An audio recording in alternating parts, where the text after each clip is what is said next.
Este vídeo terá palavras chulas e nenhuma informação útil, portanto, não deverá ser assistido por ninguém. Fala meus amigos, estou de volta para mais um vídeo de Watashi no Shiwawase. E como eu prometi, esse é um vídeo que eu vou falar um pouco sobre as coisas que eu não gostei do 10º episódio. Se você está chegando aqui agora, eu acompanho o Watashi toda semana, episódio por episódio, você vai achar um monte de vídeos aqui no canal. Mas eu falei que no episódio passado, no 10º episódio, que teve algumas coisinhas que eu achei ruim, que eu não gostei muito.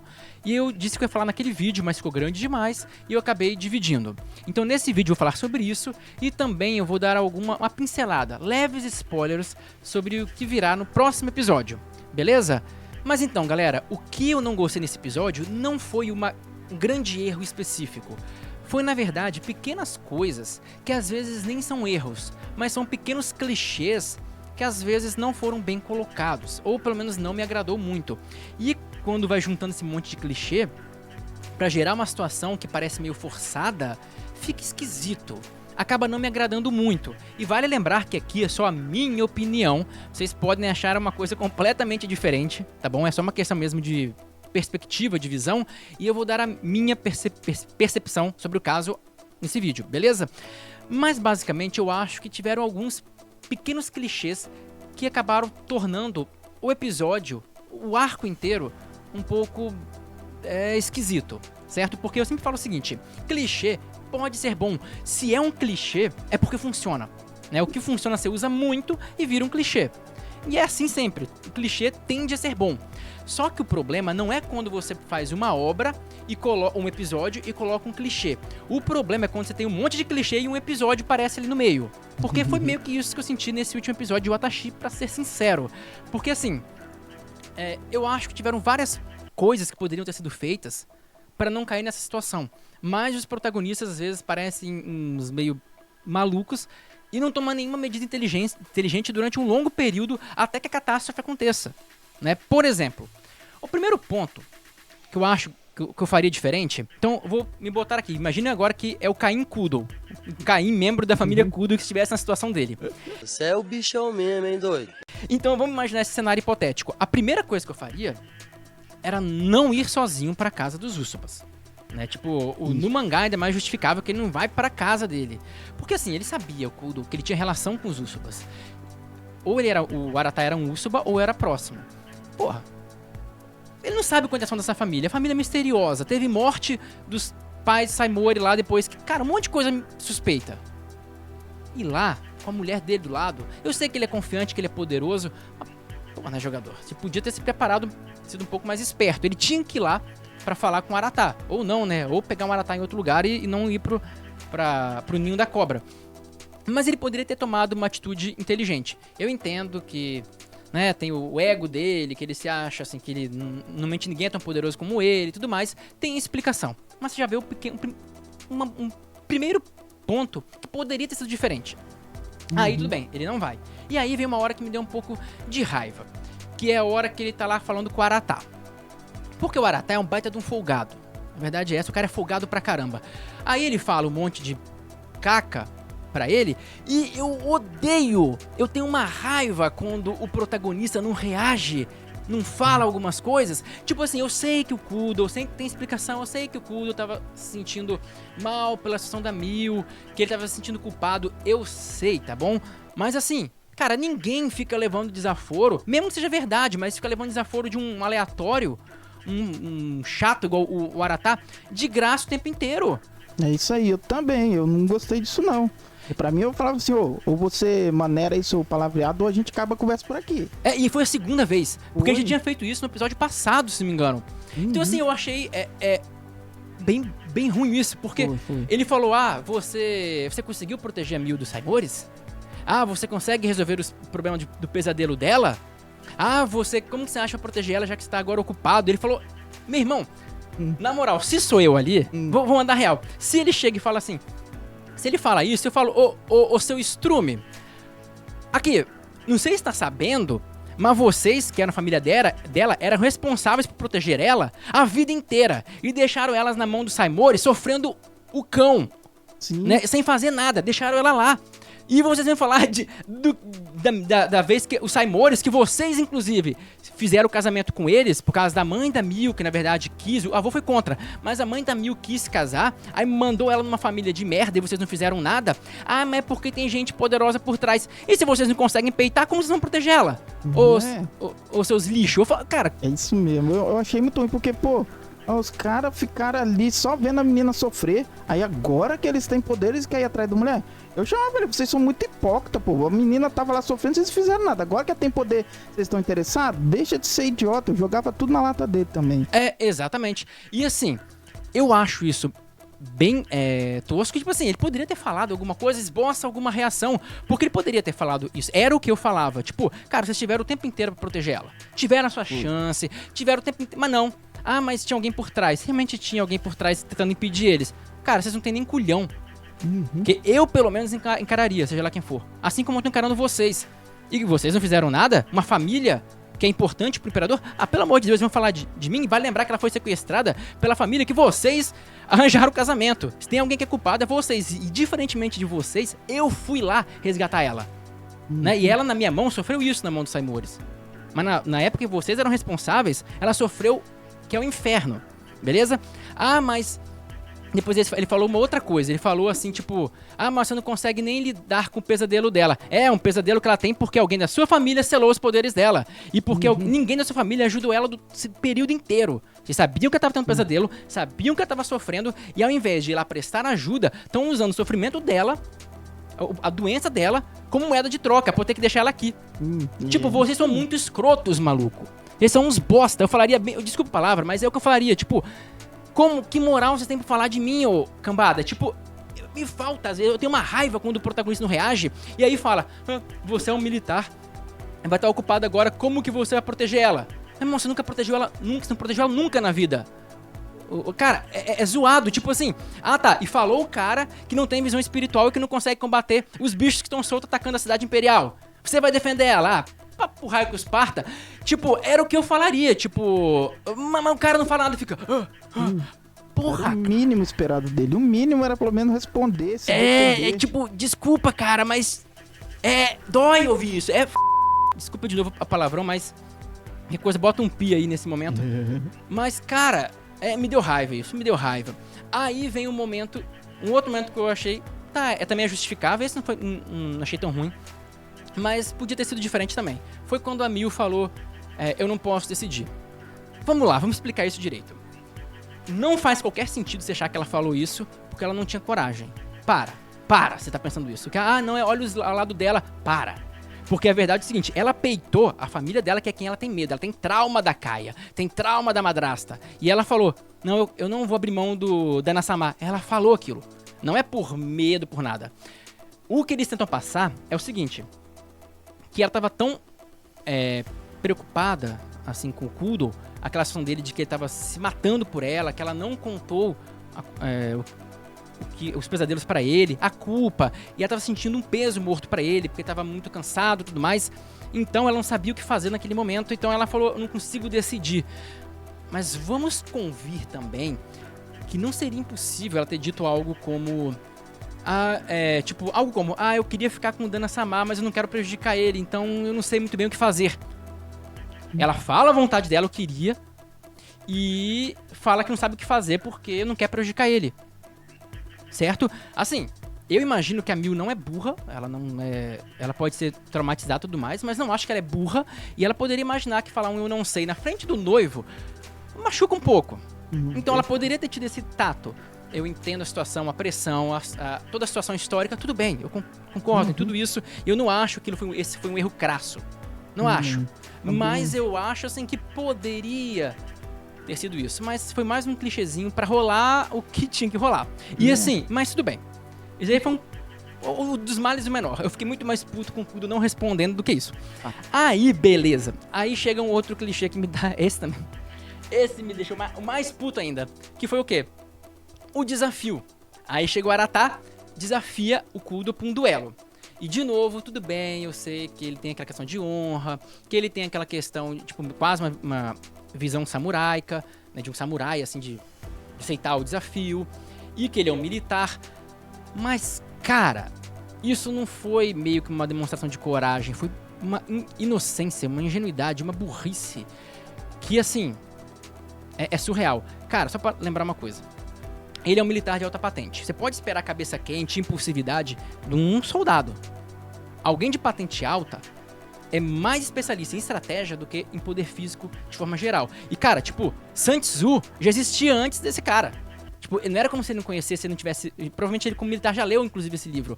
Pelo amor de Deus, cara. Se você leu aquele livro, 3 páginas daquele livro... Aqui mesmo? A Arte da Guerra. Isso aí. É um general antigaço da China. E ele escreveu A Arte da Guerra. Se você leu 3 páginas daquele livro e não fizer uma coisa diferente do que o Kudo fez, você não entendeu nada. Tipo, pelo amor de Deus, Kudo. Porque, primeira coisa, ele vai pra casa do inimigo. Depois, ele é provocado a um duelo. E aí ele aceita o duelo na casa do inimigo, sem conhecer os caras. Assim, e aposta 1000! Puta, cara, isso é demais. Tipo, quem aposta uma pessoa, cara? Tipo, na época... Bicho, você sabe que isso é clichê, cara. Não é possível, velho. Apostar uma pessoa, você não aposta pessoas. Sabe? Tipo assim... Primeiro, vamos começar do início, toda a série de erro de coisa bizarra. Primeiro, qualquer bom militar, qualquer cara com mínimo de estratégia, ia com plano B. O plano B poderia ser alguém, chamar algum amigo dele, fora do expediente militar, que não poderia envolver o exército nisso mesmo, né? Mas alguém, um amigo dele, levar, fazer alguma coisa, bolar uma estratégia, mas isso é pedir demais, pelo visto. Aí ele vai pro lugar, e assim, naquele momento, sinceramente, sabe o que eu faria, se eu fosse ele? Vamos lá. O cara fala assim, olha, eu quero te desafiar pra um duelo. Eu aceitaria. Olha, maravilha. Vamos duelar. Vamos marcar, então, um terreno neutro daqui 5 dias. Pronto. Tipo assim, eu não vou lutar agora. Eu sei lá quais são os seus planos. Eu sei lá, tô no meio de uma casa úrsuba, não sei se tem mais gente interferindo. Eu não consigo sentir direito o poder de vocês. Como que eu vou saber se não tem interferência de alguém? Se já não tem uma armadilha armada, que vocês vão cumprir, eu ganho de você, me desgasto. Quem garante que vocês não vão sumir com a 1000? Eu não tenho nenhuma garantia de nada. Eu não sei se vocês vão jogar limpo. Então a gente vai marcar num lugar neutro, numa situação justa, certo? E assim, e se o cara falasse, então a 1000 fica aqui. Meu amigo, eu só avisava o seguinte, eu vou lembrar uma coisa pra vocês. O Tatsuishi, aquele bostinha daquele pai do Koji, ele queimou uma mansão inteira com aquele fogo dele, bem mais fraco do que o do Kudo. Assim, facinho. Se vocês tentarem me impedir sair daqui com a 1000, eu não sei qual é o poder de vocês, mas eu queimo essa casa inteira. Eu queimo tudo aqui, mas eu vou sair com ela. Então não tenta me impedir. Eu tenho gente lá fora também. Então, não tenta. Eu vou sair com ela, a gente vai marcar um duelo e aí vamos duelar. Beleza? Primeiro ponto. Por quê? E assim, isso é muito importante. Primeiro, sair dentro da casa dos Usoppas. Cara, é o básico de uma estratégia. Você não vai lutar no campo do adversário de graça, você pode levar pro outro, pelo amor de Deus. Aí sairia de lá com ela, e se eles tentassem pedir, eu realmente sacava fogo em tudo, com certeza. Se fosse pra minha esposa, um maluco igual os Usopp tentando pegar ela, mas os Usopp não são tão maus assim. Mas até o momento, eu estaria achando que são um bando de maluco. Pelo comportamento deles, é um bando de maluco. Não tem como negociar com um cara desses. Não, por enquanto, né? Não agindo dessa forma. Aí, cara, se fosse tacar fogo, eu tacava. E saía de lá, antes eles perderem a mansão do que eu perder a esposa. E saía, vazava de lá, fugia de lá mesmo sem nenhum medo.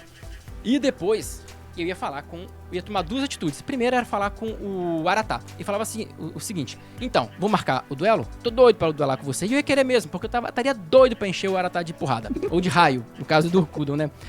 Aí eu falaria assim, olha, então vamos fazer o seguinte.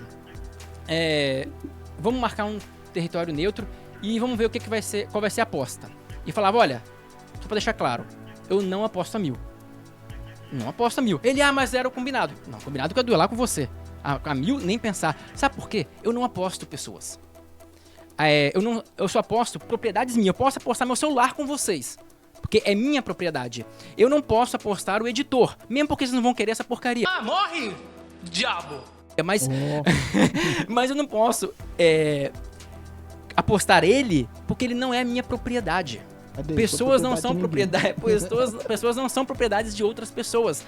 E eu ainda falaria isso com a 1000 pra mostrar como que o Aratá não é flor que se cheire. Porque apostar uma pessoa é a coisa mais bizarra, o clichê mais medonho que existe, acho, na história dos animes, sacou?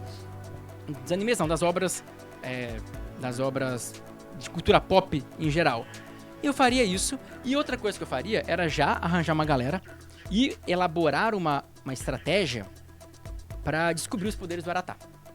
Porque, olha, uma coisa que você aprende em artes marciais, eu adoro artes marciais, mas você aprende lendo também a arte da guerra, vai ler qualquer escritor que fala sobre guerra. Você não pode lutar com um inimigo que você não conhece.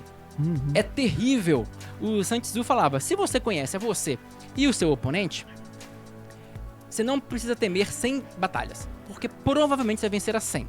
Se você conhecer somente a si mesmo, para cada vitória você vai ter uma derrota. Mais ou menos por aí. E se você não conhece nem a si mesmo, nem o seu oponente, tu perde. Certo? Então assim, era óbvio que o Aratá estava em vantagem. O Aratá provavelmente sabia o que o Kudo conseguia fazer, tipo, pelo menos os poderes dele. Óbvio que ele se surpreendeu com a intensidade dos poderes do Kudo. Ele fala, nossa, eu não sabia que ele era tão poderoso. Mas ele sabia mais ou menos o que ele fazia. É público e notório, ele é um militar que luta o tempo inteiro. Agora, o Kudo não fazia a menor ideia do que o Aratá fazia. Cara, acredita em alguém que luta. É horroroso, é péssimo você lutar contra alguém que você não sabe o que esperar, cara. Tipo, por exemplo, eu tô lutando com alguém, não sei qual a habilidade dele. Eu penso, olha, eu não vou ficar trocando só com o cara, é melhor eu levar a luta pro chão, tipo no jiu-jitsu, porque é mais agradável, é melhor que você fica por cima, você não se machuca, é bem mais fácil. E normalmente uma pessoa não consegue lutar no chão, a menos que seja treinada. Mas eu não sei, o cara é profissional de jiu-jitsu. Péssima ideia. Eu não conheço o cara, é horroroso, eu não consigo traçar uma estratégia. O Kudo, como militar, e que deve conhecer a arte da guerra, deveria saber disso melhor do que ninguém. E ele não deveria estar de cabeça quente, ele é um militar de alta patente. Sabe? Aí ele vai lá e faz essa caca e perde. Vocês entenderam então como que é? Eu achei que foram vários pequenos probleminhas que no final resultou numa coisa facilmente evitável. Então desculpa, mas eu não gostei muito disso.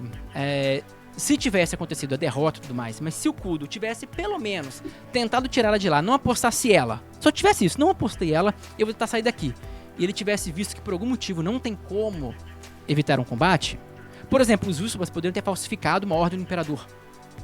Aí ele fala, caraca, e o Imperador falava, se você ganhar a batalha, você pode. Tipo, uma coisa, sei lá, que desse alguma justificativa a mais. Beleza, certo? Se tivesse acontecido isso só, eu já estaria levado na boa. Embora também queria que ele respondesse o Aratá, aquele estrume. E o que me deixa mais triste com a história, sabe o que é? É que se você, amigo, vou falar com você agora aí, a pessoa que tá me vendo. Se você acha um Aratá um estrume também, igual eu acho, eu tenho uma péssima notícia pra te dar, porque eu tenho a sensação, isso não é spoiler, porque é só um pitaco meu, que esse cara, vão pintar ele de bonzinho no final.